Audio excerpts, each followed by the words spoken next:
Guys, I'm here to help you today with this tutorial for Chaturanga. This is a really common transition in yoga. You might have heard it. Move through Chaturanga, cycle through your vinyasa. But what does that actually mean and what should it look like? There's a few things to remember about Chaturanga. Essentially, it's a half push-up. So we see all kinds of things in yoga. Let me show you some examples. So a common variation I often see is the nosedive Chaturanga. As for the next one, I guess you would call it the worm.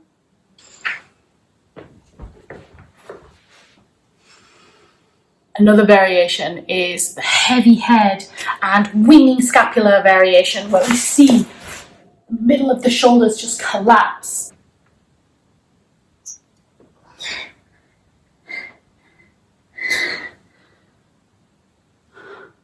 Also, guys, watch out for weak legs as you transition into your cobra or up dog. We don't want floppy glutes and we don't want floppy legs.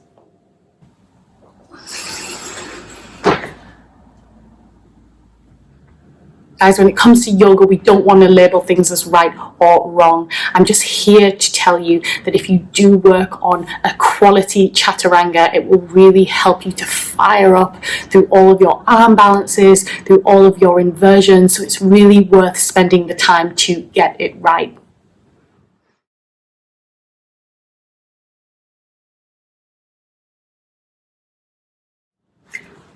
So, some starting tips, guys.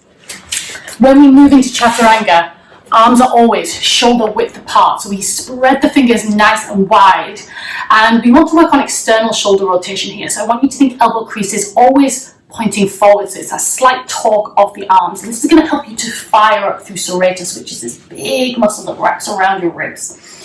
I'll show you with the version knees down first, because this is how we build strength, and we want to slowly control the descent down to the ground. So if you need to lower your knees first, this is still a very strong transition.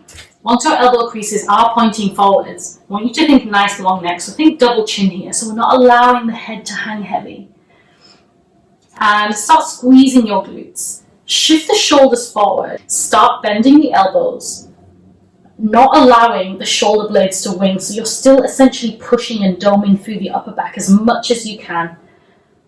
Elbows above wrists, and they come halfway, and then we squeeze the glutes, dip the hips, drive the chest forward, untuck the toes, move into active cobra by hovering your hands an inch off the mat.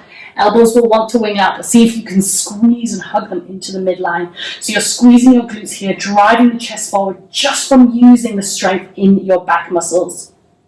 So a way to build a quality Chaturanga is to count 5 seconds lowering and then even slowly pushing back up again. Remember, we want to build strength, not speed here.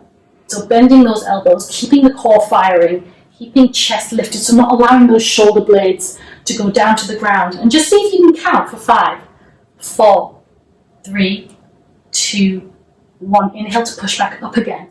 So once you want to move on from having your knees lifted, I'm going to show you how to fire up through your body and transition into your upward facing dog. So a few things to watch out for, guys, when you're in your high plank. So fingers want to be spread nice and wide, hands are shoulder width apart. Make sure the body is nice and strong, so hips are in line with the shoulders. You're pressing the ground away, so upper back is in this domed shape. You're squeezing your glutes, you're firing up through your legs, and don't let your head hang heavy. Really move your head back in space, so think double chin here. Elbow creases point forward, take a nice big deep breath in, and as you exhale, see if you can count down and lower slowly for 5, 4, 3, 2, 1. Notice here that shoulders are not collapsed, elbows are stacked above the wrists. Then flip over one toe at a time onto the top of the foot. Squeeze your glutes. Quads are firing. You're gluing the front body to back body. Up dog. Neck is nice and long again. And remember, if up dog is too much for you, just stick with active cobra. And always remember, guys, squeeze those glutes.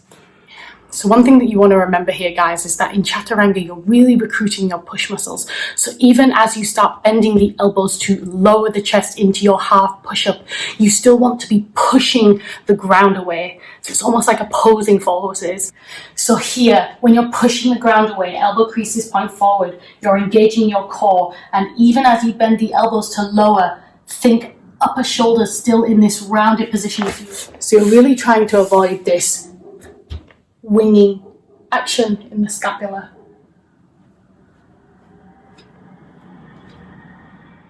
Another little tip I'm going to give you guys, if possible, make sure the shoulders are always stacked above the wrists. If you want to start increasing the intensity, you can actually start sending the shoulders just past the wrists as you start bending the elbows and lowering. And make sure those shoulders don't collapse past your elbows.